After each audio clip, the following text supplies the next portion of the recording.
ಮೇಷರಾಶಿಯವರೇ, ಈ ವಾರ ಸೂರ್ಯನು ನಿಮ್ಮ ರಾಶಿಯಲ್ಲಿ ಉಚ್ಚಸ್ಥಾನದಲ್ಲಿರುವುದರಿಂದ ನಿಮ್ಮ ವ್ಯಕ್ತಿತ್ವ ಮತ್ತು ನಾಯಕತ್ವದ ಗುಣಗಳು ಮಿಂಚಲಿವೆ.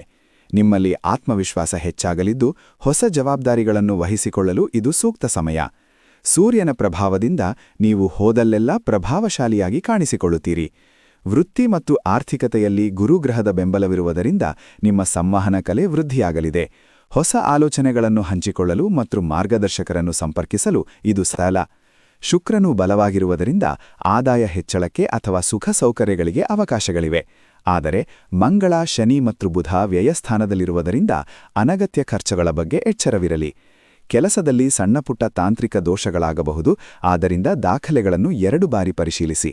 ದುಬಾರಿ ವಸ್ತುಗಳನ್ನು ಖರೀದಿಸುವ ಮುನ್ನ ಯೋಚಿಸಿ ಮತ್ತು ದೀರ್ಘಕಾಲದ ಉಳಿತಾಯಕ್ಕೆ ಆದ್ಯತೆ ನೀಡಿ.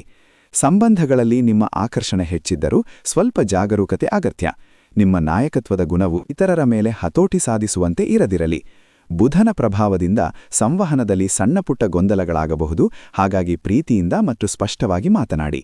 ತಾಳ್ಮೆಯಿಂದ ಇತರರ ಮಾತನ್ನು ಕೇಳಿಸಿಕೊಳ್ಳುವುದು ನಿಮ್ಮ ಬಾಂಧವ್ಯವನ್ನು ಗಟ್ಟಿಗೊಳಿಸುತ್ತದೆ. ಆರೋಗ್ಯದ ದೃಷ್ಟಿಯಿಂದ ನೀವು ಚಟುವಟಿಕೆಯಿಂದ ಇರುತ್ತೀರಿ, ಆದರೆ ಮನಸ್ಸು ಸ್ವಲ್ಪ ಚಂಚಲವಾಗಿರಬಹುದು. ಉತ್ತಮ ನಿದ್ರೆ ಮತ್ತು ಬೆಳಿಗ್ಗೆ ಸ್ವಲ್ಪ ಸಮಯ ಧ್ಯಾನ ಮಾಡುವುದು ಮನಸ್ಸಿಗೆ ನೆಮ್ಮದಿ ನೀಡುತ್ತದೆ. ಸೃಜನಾತ್ಮಕ ಹವ್ಯಾಸ ಅಥವಾ ಲಘು ವ್ಯಾಯಾಮವು ನಿಮ್ಮ ಮಾನಸಿಕ ಶಾಂತಿಗೆ ತುಂಬಾ ಸಹಕಾರಿ. ಈ ವಾರ ಧೈರ್ಯದಿಂದ ಮುನ್ನುಗ್ಗಿ, ಆದರೆ ಎಚ್ಚರಿಕೆಯಿಂದ ಹೆಜ್ಜೆಯಿಡಿ. ಇದು ನಿಮ್ಮ ವೈಯಕ್ತಿಕ ಬೆಳವಣಿಗೆಗೆ ಉತ್ತಮ ಸಮಯವಾಗಿದ್ದು, ನಿಮ್ಮ ಅಂತಃಪ್ರಜ್ಞೆಯನ್ನು ನಂಬಿ ಮುನ್ನಡೆಯಿರಿ. ಈ ವಾರ ನಿಮಗೆ ಅತ್ಯಂತ ಶುಭದಾಯಕವಾಗಿರಲಿ.